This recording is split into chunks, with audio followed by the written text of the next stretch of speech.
President Muhammadu Buhari today told the military commanders to double down their energies in clearing all elements causing violence in the country. He told them at the Security Council meeting in Abuja.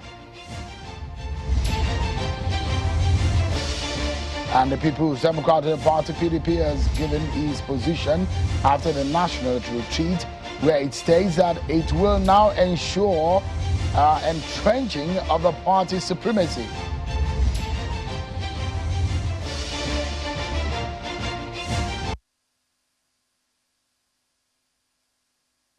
Hello everyone, welcome to Politics Today live on Channels Television. I'm Sean Kimbaloye in Abuja. We're still keeping tabs on the report submitted to the Lagos State government by the NSAS panel of inquiry over the allegations of police brutality and incident which occurred on the 20th of October 2020 at the Lekki toll gate in Lagos. Justice Doris Okwobi-led panel has since submitted his report, and there are indications that that report and the details may be far-reaching. But the Lagos State government, on receiving the report, says that there will be a white paper on the report and will be released in 2 weeks at the time when it received it, and we're keeping and counting down. And it's 5 days to go on the 14 days given by the Lagos State government for the release of a white paper. Our eyes are on the matter until the report is released. The incoming National Working Committee of the People's Democratic Party (PDP) says it will enforce the principle of party supremacy in order to enhance discipline, unity, and a landslide victory for the party in 2023.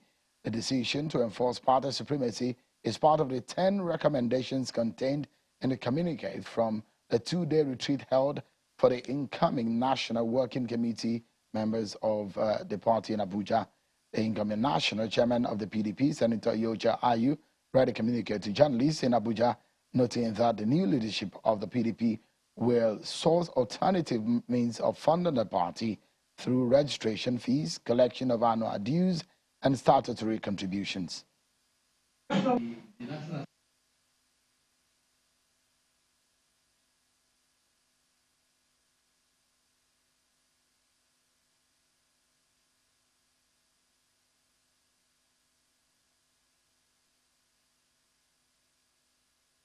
We'll let you to listen to that soundbite much later. But in the meantime, let us check out some of your political roundup stories.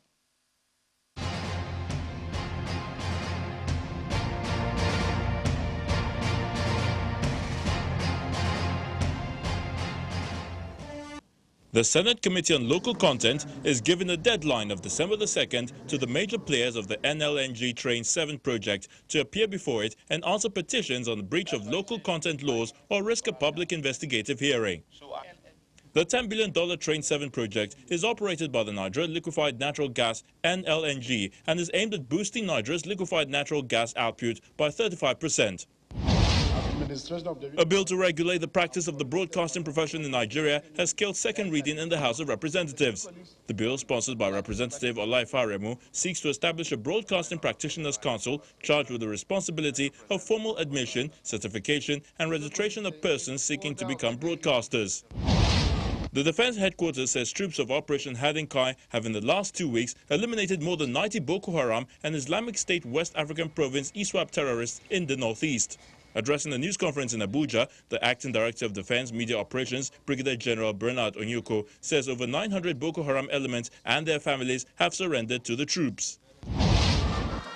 As the 2023 general elections draw nearer in Nigeria, political groups begin consultations to field candidates with qualities of winning the race. At a one-day public lecture in Kano, the coalition of Arewa APC support groups endorses the former governor of Imo State, Senator Roger Sokorocha, for the 2023 presidential race. Correspondent Abubakar Salihu reports that the group cited disunity and insecurity as some of the reasons for endorsing the Rocha's presidential bid.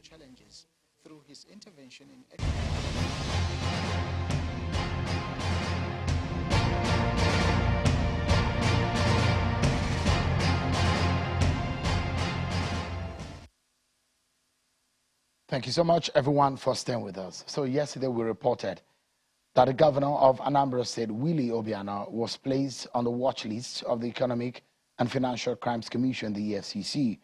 This, we understand, is coming ahead of the March 16, 2022 change of government in Anambra State.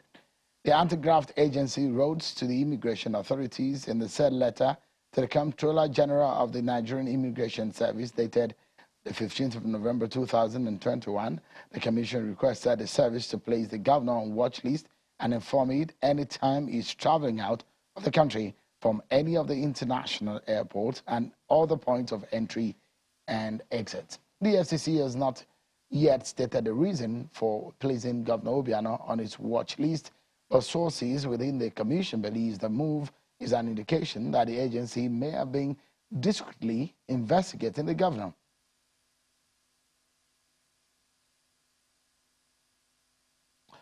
You now know the position of the EFCC on Governor Willie Obiano. But what is the reaction of the Obiano government on this? Let's hear from the government on this matter. I'm being joined by the Commissioner for Information and Public Enlightenment in Anambra State, Mr. Sidon Adunoba. He joins us virtually from Anambra State. Thank you so much, Sidon, for joining us again. Good to see you. Give us the immediate reaction. We've seen the statement that you released, but let's hear from you. How does the governor receive this statement? We understand that he's presently out of the country. What has he told you?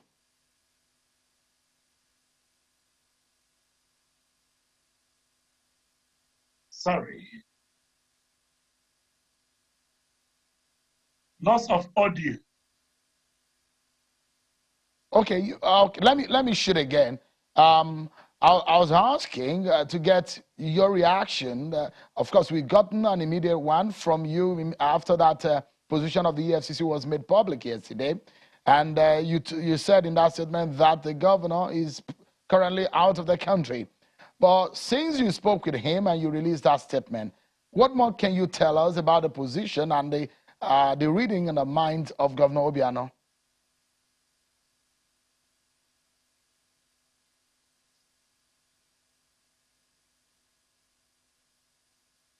You still cannot hear me, Mr. Adunoba? It seems he's having difficulty. Let me shoot one more time. And so I was asking you, if you can hear me now, to get the official position of the government, especially that of Governor Obiano, to the position of the EFCC that came out with the statement yesterday that they have placed Governor Obiano of Anambra State on a watch list and written to the Immigration Service to inform it when governor is traveling out. But you came out to react to it yesterday saying that the governor, since traveled, is being out of the country. And so I was asking to know how the governor received this and the readings on his mind, whatever he told you. What more can you tell us tonight? Well, the governor's response is not different from the response of every Nigerian who had discussed this issue with me. Totally surprising. Nobody invited him to interrogate him or to have his own side of the story. No petition was presented to him. He did not make any comments. And all of a sudden, the EFCC announced, rather secretly, that's rather unusual, to use the media as a third party to announce that he is being watched. That's very surprising. There's absolutely no reason for that. And was the EFCC gave the impression that the governor wants to vote away when he has a whole 4 months to remain in office. It's unimaginable that a governor will abandon his state and the country a whole 4 months to the end of his tenure. That is surprising. It just does not make sense to anyone, simply because the whole exercise is politically motivated. So when you say it is politically motivated, what do you mean? Because in the statement you released, you were saying that you spoke as though you know those who are behind it. Who are the ones that you were referring to in your statement? I will repeat who these people are. The very people who did not want the election to hold in Anambra State and had the audacity to tell the whole nation that the election was not going to hold for security reasons, with their clearance with the president. Immediately, the president got to know of this plot. He was alarmed and said, no, the election was held in Anambra and it must be free and fair. And the election actually became free, fair, and transparent, and the outcome is in sync with the sentiments and expectations of a generality of not only Anambra people, but all Nigerians. Consequently, Soludo's victory became a national phenomenon, went a long way to restore confidence in the Nigerian possibility. These people have tried everything possible to stop Abga from presenting Soludo and consequently from winning the election. They went as far as going to a customary court in Abuja to obtain summons, criminal summons, on Soludo. They went as far as arranging a kangaroo judgment from Green Kudu High Court in Jigawa State over the chairmanship of Abga and, more importantly, the authentic candidate of Abga in the November 6th gubernatorial election in Anambra State. There is absolutely nothing they have not done to stop him. At the end of the day, the will of the people of Anambra State and indeed the people of Nigeria triumphs. And today, there is a huge atmosphere of optimism in the land. And we are very, very grateful to the people of Anambra State and indeed all Nigerians, including the president, who refused to play to the sentiments of certain officials and members of his party, and in fact, his government. You just basically repeated some of the things you said in your statement without being specific, because when you talk about politics, I'm not aware if the EFCC is a member of any political party or an organization attached to any political party. So I'd like you to break it down for us to understand when you said this is politically motivated. In other ways, is there any number you can mention so that we can know exactly what is on the minds of the governor? Is that what the governor told you, that he thinks that this is politically motivated? And who in specific are these people you're talking about? Are they from Anambra State or outside of Anambra State? No, it's not the governor. It's not the governor who told me so. There are a lot of people right there in the EFCC and the Buhari's administration who do not like what is going on. The EFCC is supervised by the Ministry of Justice and the Office of the Attorney General of the Federation. And that is the reason why you're having all this. I am sorry that it's extremely difficult to hear a favorable judgment about the conduct of the Office of the Attorney General in the last 4 years or thereabouts. It is a pity that even the Nigerian Bar Association has issued a very strong statement on the conduct and professionalism of the people in the Office of the Attorney General of the Federation. The Office of the Attorney General of the Federation is actually a sacred mandate. It's a creation of the Constitution of the Federal Republic of Nigeria. It's not just any other political office. About 2 months ago, I was on this program, and I did tell you that the attempts to impose emergency rule on Anambra State was politically motivated. Events have proved me right. I've been vindicated. It does not actually require the third eye to see all this. I mean, what would be the agenda, or what would be the reason? And perhaps if you have evidence to the allegations and the inferences you're making, it would be good to lay them bare. How do you know this position that you have today on this matter? Very simple, and I'll be categorical. This is the first time in Nigeria's history we've seen the Attorney General of the Federation being a member of a political campaign. That's never happened. Mr. Abubakar Malami, SAN, was a member of the Andy Uba Gubernatorial Council. That is unprecedented in our history.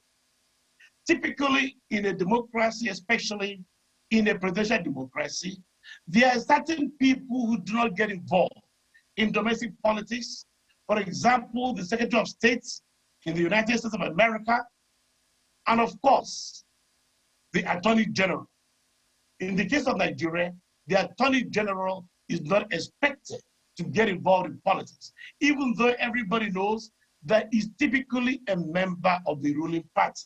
As I've said, this is an extraordinary position created by the Constitution and mentioned in name, specifically, categorically by the Constitution.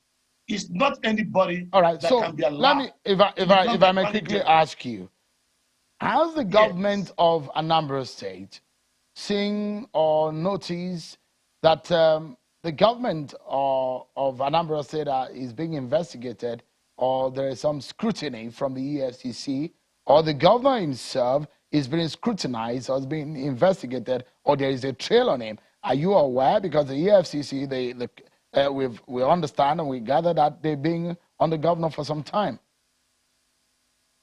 Well, what they have said so far is, you and I believe, absolutely unfortunate.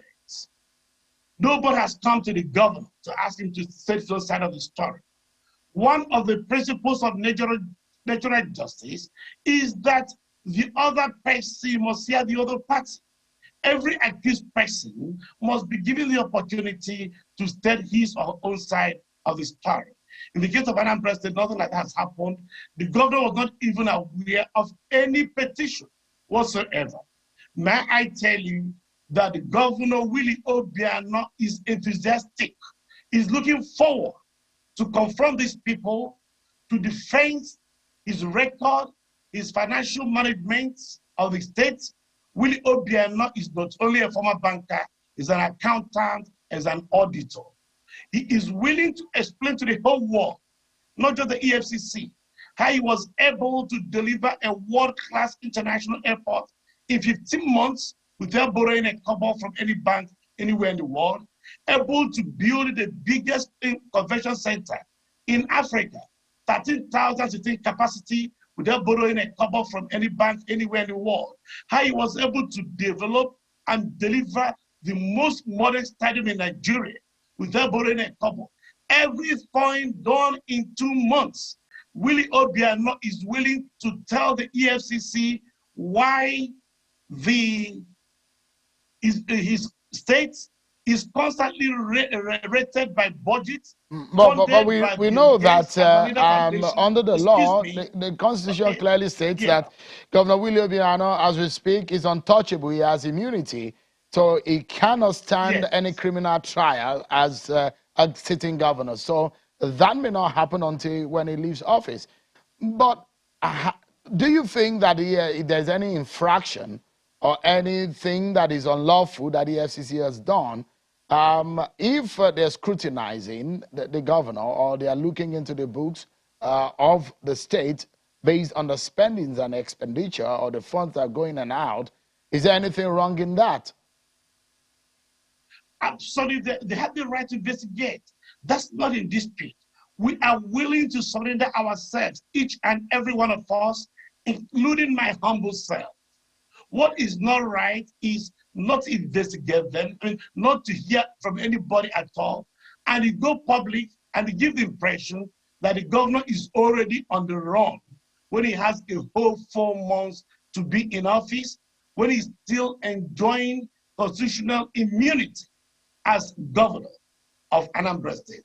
Everything about what the EFCC has done is irregular, and EFCC knows it's irregular. For that reason, they have not come out openly. What they've done is to sponsor reports in the press. And it's a pity a section of the press has gone to report this without bothering to hear our own side of the story. We are willing any time, any day to defend our record before the Nigerian people. And so what will, if you think that you have been unfairly treated by the EFCC, what is the government of Anambra State going to do about it? about it? We have already begun to protest by issuing this statement. Please come to us anytime, any day. If you want to come tomorrow to investigate, that's fine. To create the impression that Willie Obiano is running away. When the man left through Muritala World International Airport without hiding, everybody knew he's on leave. He's in the United States, he's in Texas, he's in Houston, he's in Sugar Land. He's not running away. He's coming back in the next few days, and the whole world will know he's coming back. Willie Obiano is not a kind of governor you can intimidate. No, he's a gallant fighter. Everybody knows it. He doesn't take no for an answer. He's one of the few governors. Can I tell you this? He remains the only governor in Nigeria's history to invite the EFCC to investigate him. And this happened in March 2018. And the then EFCC chairman was here, came and addressed the press to say he never believed that a governor could invite him to come to his state and see what he's doing. That indeed, there is hope for Nigeria. And he addressed the press. So it's surprising that the same person invited the EFCC to investigate him, and the EFCC chairman came here, gave a report before the press. People are saying he's running away. Running away from what? So on a final note, Sidon, the EFCC says that the governor is being discreetly investigated and possible intelligence. Don't forget that the EFCC does not work alone. EFCC has interagency collaborations, and he also has a very strong ally in the NFIU. He has an ally also in international anti-corruption agencies. So when they say they have intelligence, perhaps it's good to also believe them. But be that as it may, would the president, would the governor, Willie Obiano, be willing to speak to this matter when he comes back? Does he have that plan to clear the air personally? If they say that he has plans to escape, that means that maybe some things may have been pointing to that. Maybe there are some actions that may have pointed to that. If they say they have intelligence, please. Do you have an idea? Is the government willing to come up and say no matter the the intelligence when he you returns have to the country? You must hear, no matter the intelligence you have, you must give the other party, the benefit of the doubt by listening to them. None of us has been interrogated. Starting with the governor, no petition was shown him. Everything just came back from the blue. This is not how to conduct intelligence. This is not how to carry out justice. This is not fairness. This is actually a profound offense against ethics, against morality. Hear from me, you will not hear from me. You now announce that I'm running away when I have 4 more months to be in office. Has any governor in this country run away 4 months to the expiration of his tenure? Why will you be now? Why create the pressure he wants to escape when he left through the normal routes and he reported himself to the immigration center? Well, what they said is that he's not planning to, he's not now, after. That's next year. They're making reference to next year. So we are hoping that we might be able to hear from the governor directly when he comes back. Sit on. We're hoping to speak with you again, and of course, get the governor perhaps to speak personally on this matter. Sidon, it's good to see you again. Excuse me, it's not whether the governor is willing. Willie Obiano is a lion. He will come out, he will address the whole world. Just as he did when some people tried to illegally have state of emergency in Anambra. He went right there to the president, complained to him, and the president told him, sorry, I'm not aware of this plot. And he addressed the whole world right there at State House. He did not miss words. On this matter, we are not missing words. You cannot intimidate the people of Anambra State. You cannot cow Willie Obiano. You cannot cow this administration. No. We have our Mr. Sidon Adunoba, the Commissioner for Enlightenment and Information in Anambra State. Thank you so much. It's good to see you. Thank you so much for your time tonight. I really hope we keep tabs on this matter. They said it's next year. We'll see what happens in March when the governor hands over what the EFCC is doing with his watch list. Thank you so much. Let's move on now from It's a that pleasure story to some sharing. security Thank you very stories. much. Eh? President Muhammadu Buhari has presided over security meeting with top government officials and intelligence chiefs at the State House in Abuja. The president has renewed charges to all security agencies to double down on his response to all those challenging the sovereignty of Nigeria and creating insecurity through criminality in whatever way. The Minister of Interior, Rauf Aregbesola, spoke on the outcome of the security meeting. President Buhari, who presided over the council meeting, which lasted over 4 hours, also discussed with the security chief the resurgence of criminal activities along the Abuja-Kaduna road, while referencing the exceptional conduct of the security agencies during the November 6 Anambra governorship elections. He further tasked the police to intensify surveillance, patrol, and pursuit of the criminals and eliminate any threat to law and order in the country. Take a listen to the Minister of Interior. Yeah. Other security agencies, intelligence organizations must not rest on their oars. As we are making progress in our effort to eliminate insurgency, banditry, kidnapping for ransom, and all the other criminalities, that we are not yet where we should be. The Nigerians deserve to live in peace. We appreciated the fact that we are in the season of festivity.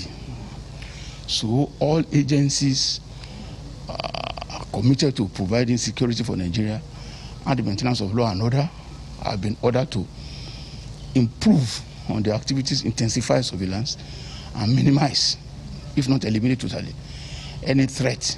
And you will see an improved response to all those challenging the sovereignty of Nigeria in whatever form and creating insecurity in whatever form anywhere. The council today took firm decision on what to be done, and I can assure Nigerians that with the charge from the President and Commander-in-Chief of the Armed Forces today, there will be an improved response to all forms of criminality in any part of Nigeria. That is the Minister of Interior, Rauf Aregbesola, shortly after the security meeting with President Buhari and some of the intelligence chiefs.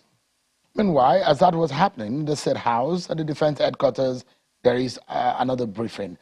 The Defense Headquarters says troops of Operation Hedinkai have in the last 2 weeks eliminated more than 90 Boko Haram and Islamic State West Africa province ISWAP terrorists in northeast region of the country. Addressing a news conference in Abuja, the acting director of Defense Media Operations, Brigadier General Bernard Onyeko, says over 900 Boko Haram elements and their families have now surrendered to the troops. General Onyeko adds that an unconfirmed number of terrorists were eliminated in offensive airstrikes by the air component on November 12 in Baga near Lake Chad. Take a listen to him now. Within the period under review, our troops carried out land and air operations across the theater. Notably, on the 12th of November, the air component of Operation Hedinkai decimated the Boko Haram terrorists and Islamic State of West African province terrorists elements in the offensive airstrikes in their location within Baga near Lake Chad. This was achieved on the heels of credible intelligence after a careful area survey, which revealed some members of fighting terrorists who arrived at the location aboard several boats. Consequently, the theater command dispatched the first package of Nigerian Air Force platforms to strike the location in successive turns, which led to the neutralization of scores of their key elements and fighters. Similarly, on 13th November 2021, armed troops in a coordinated ground and air operation repelled terrorist attacks on troops location at Askira Oba in Borno State. During the counter operation, over 50 terrorists were neutralized and several of their combat equipment including gun trucks and other weapons, were destroyed. Also, some of their fighting vehicles as well as large caches of arms and ammunition were recovered during the encounter. However, some of our gallant officers and soldiers paid the supreme price.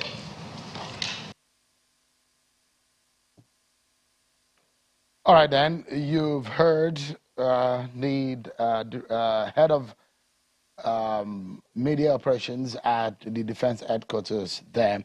Let me just introduce my guest tonight to you, and of course, we'll take a break and come back to them. I'm being joined by two security experts. General John Temlong is a retired military officer and security and intelligence expert, and Mr. Kabiru Adamu, a security consultant. He joins us virtually. Both of them will be weighing on the outcome of the security meeting with the intelligence chief when we return from this break, everyone. Join us again. Perhaps the biggest role and primary assignment of government, which is security, takes our attention. There was a Security Council meeting with President Buhari today. You heard what the Minister of Interior said. The focus was the charge from the president, the new threat on the Abuja-Kaduna Expressway, the issue that the defense headquarters also raised about the arrests that are being made and the elimination that has been done by the head, Operation Hayden Kai. What are these implications for our security architecture? They said we're going to see dramatic and drastic improvement in this scheme of things. Let's continue, or let's get into this conversation. General John Temlong, an intelligence retired military officer, joins us, and as well as Mr. Kabiru Adamu, he's a security consultant. Thank you so much, gentlemen, for joining us tonight. What you heard from the minister today, how does that come to you? Well, thank you very much. It didn't come to me as a surprise. Like he rightly pointed out, this is a festive period, and there'll be a lot of movement of people, especially along the major axis, goods, a lot of trade going on at this period. So you'll find out that these criminals will be out trying to get the best out of the situation. And so it was the right step in the right direction by the president for being proactive in this stage, because by the time we get into December, the movements will be more. So I think what they have done is to look at the situation. The National Security Council, which is, is an organ that is responsible for internal security in the country. It's a constitutional body chaired by Mr. President. And so he has given the service chiefs a marching order to make sure that the road is secured, what we call in the military cleared route, so as to allow people to have free movement to those areas. And as I tell you, before I even came into this studio today, I've been told that there are a large movement of troops along the road now, including the special forces on motorcycles in that area, especially the hotspot areas. Armored vehicles have been deployed on that road. And so it's not business as usual. It's not going to be business as usual for the kidnappers and the bad guys. It is something that the government is always been proactive. I think going forward, there has to be some permanent solution to that situation in that place. And I know that the military is exploring the use of technology around that area and having some fast, mobile, hard-hitting troops that will be able to engage those people as they move around. Early warning, early detection. But the crux of all of this thing is that the fight against terrorism or criminality in the country is supposed to be an all-of-society approach. That means the whole citizens are supposed to be involved. It's not just a matter of the military or security personnel. It's not possible to have them everywhere. You can't have boots on ground everywhere, that length and breadth. But what are the responsibilities and roles of the citizens in carrying out these sort of things? Unfortunately, as they said in Nigeria, once you want to hide anything from people, put them in a book. There are publications, about 3, that address how the citizens or the society should be involved in the security of the country. First is the national security strategy, which gives an all of citizen and all of government approach to situation of security situation. The National Defense Policy 2017, the National Security Strategy is 2019. The National Defense Policy 2017 spelled out clearly the roles of citizens in national defense, taking care of their security. Now, the counter-terrorism strategy, too, which was released, too, is supposed to have guided the citizens. But unfortunately, like we say, it's hidden because Nigerians don't like reading. The states that are supposed to be nearest to the people are supposed to read this document and domesticate them and see how they come in, having clear lines of communication and how reporting system using their own traditional methods, either using traditional rulers and the rest in helping to get the security intelligence. In this sort of operation, it is intelligence driven because you can't just go and start bombing the bush and the rest without actually getting clear intelligence as to who is there, where they are moving to, what their intentions to, what their actual strengths are. So this intelligence usually comes mostly from citizens. All right. Yeah. The third schedule, part 1 of the third schedule of the Constitution clearly states the role of the Security Council. It says they shall have the power to advise the president in the matters of national security and the organization that are involved, that are related to it. Yeah. Advisory is one thing. Whether or not the president takes it is another thing. But the position of the president today, I guess, is based on the advice that he has gotten. And I want to take you to, because you are an intelligence expert, what happened in Zamfara when there was a shutdown of telecommunication service? What happened in Katsina, in Sokoto? Similar efforts have been made, and one would think that within the few weeks that those happened, we should have seen a drastic and dramatic cut down in the operations of these bandits. So, for you, do you think that tactics worked, or we need to have a change? Because it was in the aftermath of that we saw the attack on the University of Abuja, the kidnap, and the attack on the Abuja-Kaduna Expressway. Well, unfortunately, what we were dealing with is so complex, what we're saying asymmetric warfare, and what the French sometimes call ennemi dans la maison. We have a lot of enemies within the home. And if you trace properly when they investigate, you find that those who attacked even the University of Abuja, there are insider works inside. And even in those communities that you are seeing. So it's quite complex. Sitting down in this studio, we might think is something that is like the map on this wall. You can see it and do it. It's very complex. There are very many children, people, citizens that are involved in these situations.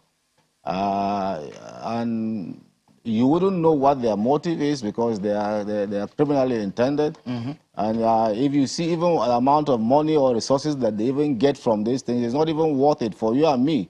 It wouldn't be worth the efforts that they're doing and even the risk they're taking. For the shutting of the communication, you know, it did work, but you see there's a problem there too, that it now prevented the citizens from having a means of communicating with the security agencies. But you see, when that thing was going on, we expected that there should be side by side, the state government should have a capacity building process in conjunction with the security agencies of their citizens on what to observe, what to think that has security value to the security.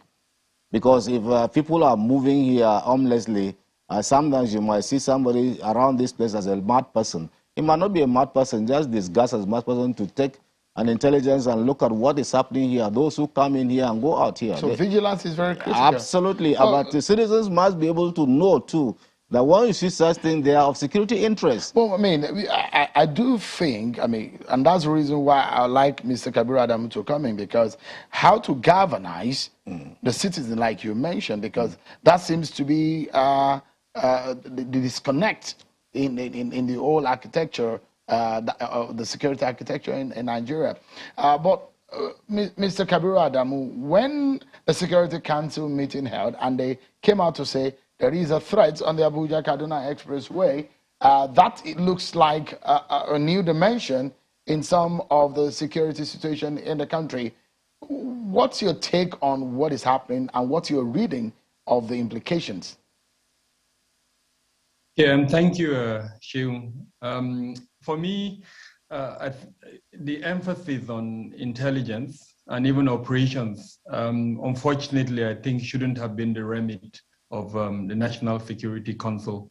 Like you rightly pointed out, that council is meant to advise the president on key security developments. So perhaps more strategic, approach to addressing these security challenges would have been the remit of that council. And I'll quickly explain what I mean. In today's world, data is critical. And so I would have expected that by the time all the members of the council come there, what they will be doing is to present data to show Mr. President where progress has been made, where there are gaps, using metrics, and perhaps even M&E, measuring and monitoring and evaluation tools, so that Mr. President sees in a very clear manner, okay, this is where progress has been made, this is what remains to be done. Now, with specific reference to intelligence, I'm a little bit worried that we're still approaching intelligence from that analog view that it used to be, 20, 30 years ago. Intelligence has changed today.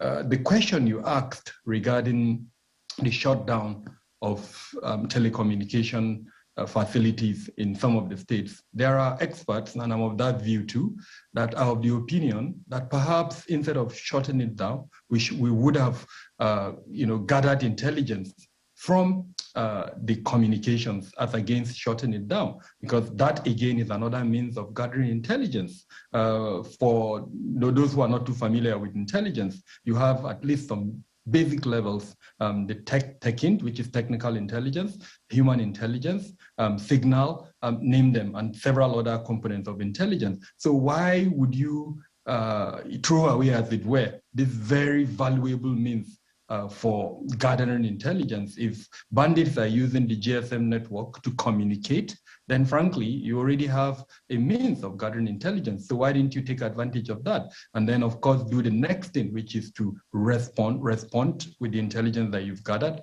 by identifying the actors and then going after them.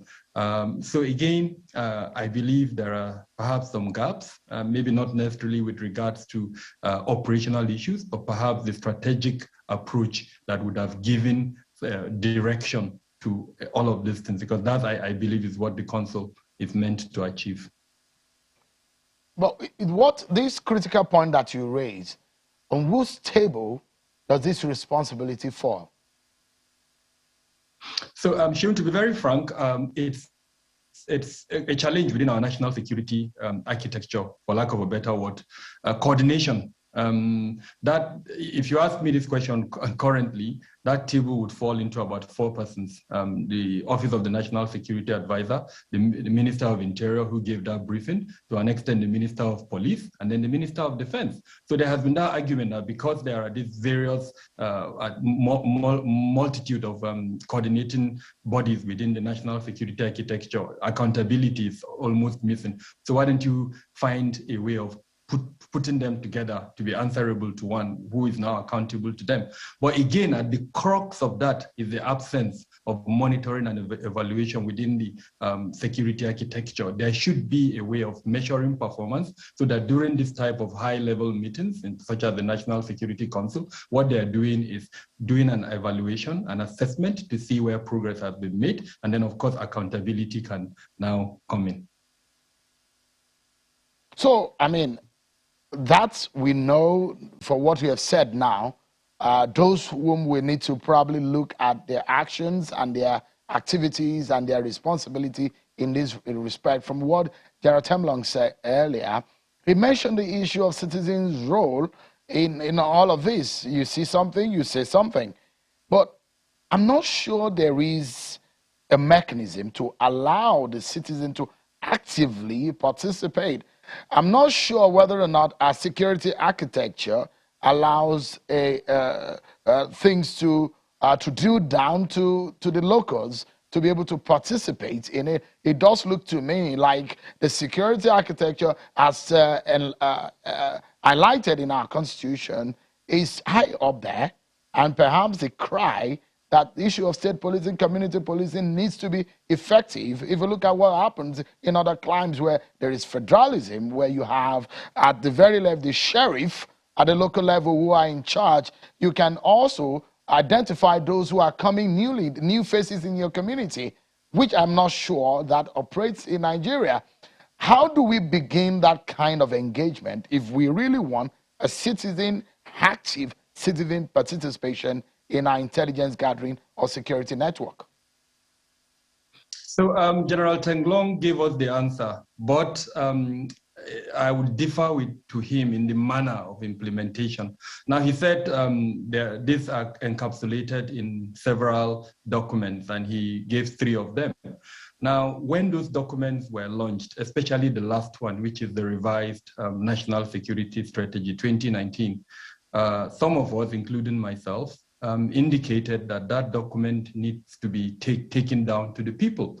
In other words, and like he rightly said, the governors do have a key role to play in not just embracing that document, but introducing that document to the people. So yeah, we do have beautiful strategies. In this instance, using the example of the revised National Security Strategy, that document attempted to democratize security in the country. Now, what we had before the revised National Strategy 2019 is a state-centric approach to security. But that document, for the first time in our history, promised us a citizen-centered security. And I remember, in the words of the current National Security Advisor, that it's a paradigm shift where the citizen will be put forward. And that is where elements like community policing came in, and several other components to democratize security. In fact, the term human security entered our lexicon in Nigeria, which is a term that is now universally accepted.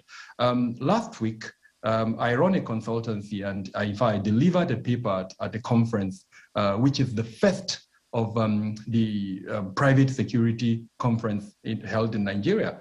And now, incidentally, that conference had the participation of the the Civil Defense Corps, and the Controller General was there himself.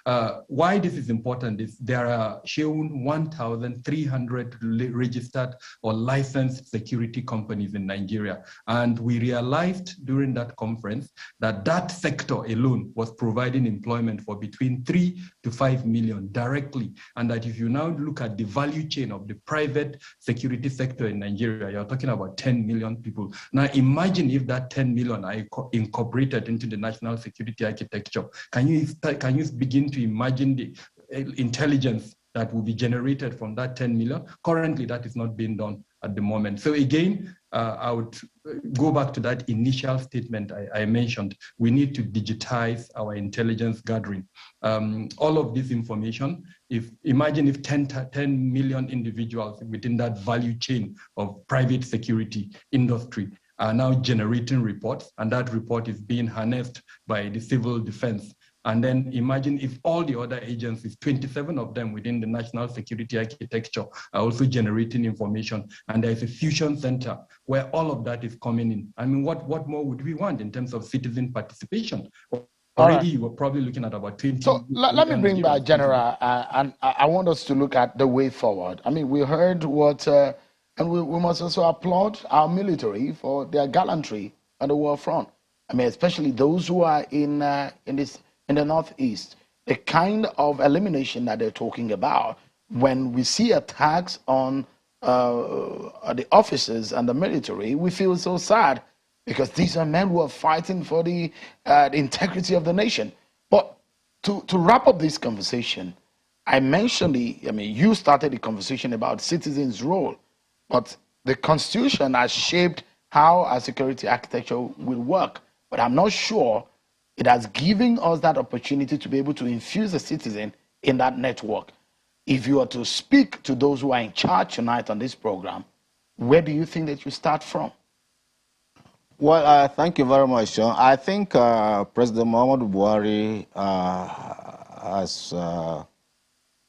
has actually looked at this situation, and recently the Minister of Defense approached him that he wanted to do a comprehensive reform of the Ministry of Defense and the Armed Forces. And a committee to that effect was set up. The report was presented. Your TV station carried it out at the Defense College in April.